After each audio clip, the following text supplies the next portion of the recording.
Matutuwa ang mga Lakers fans sa planong gawin ni Coach Darvin Ham kina LeBron, Davis at Austin Reeves, pero bago yan Nikola Jokic sasali na rin sa Olympics. Dahil sa bigo nga po ang Team USA na makakuha miski bronze medal sa nagdaang FIBA World Cup, napagpasyahan nga po ni LeBron, Stephen Curry, KD at maraming superstar na sumali sa darating na Olympics para ipaalam sa buong mundo na Team USA pa rin ang pinakamalakas na team sa lahat.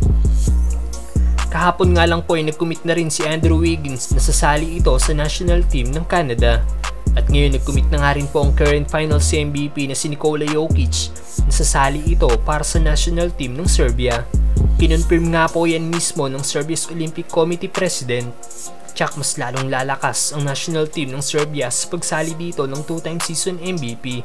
Matatandaan natin sa nagtapos sa FIBA World Cup, ang Serbia nga lang naman po ang nakakuha ng silver medal matapos sa matalo sa team ng Germany sa finals ng nasabing tournament. Kaya malaki rin talaga ang chance ng Team Serbia sa darating na Olympics.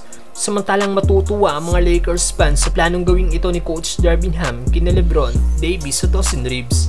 Sa 5 preseason games ng nilaro ng Lakers, 2 games pa nga lang po natin nakita naglaro na magkakasama ang big 3 ng team na sina LeBron, Davis at Austin Reeves.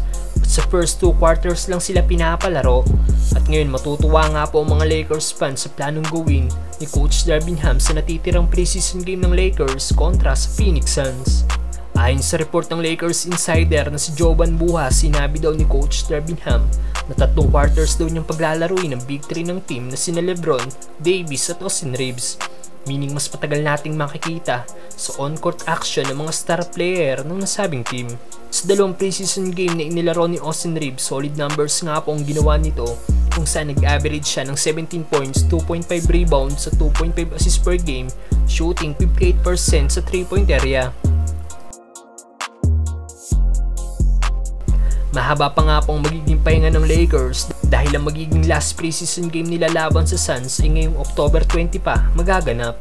Para naman sa Phoenix Suns, patuloy nga po sa pananalasa ang big 3 ng nasabing team na sina Bradley Beal, Devin Booker at Kevin Durant. At nakuha kanina ang panalo kontra sa Portland. May 11 points sa 2 rebounds si Bradley Beal, 19 points, 2 rebounds at 4 assists naman kay D-Book, 19 points, 3 rebounds at 4 assists naman para kay KD. Kaya naman magiging kaabang-abang talaga ang laban ng dalawang team para sa kanilang last preseason schedule.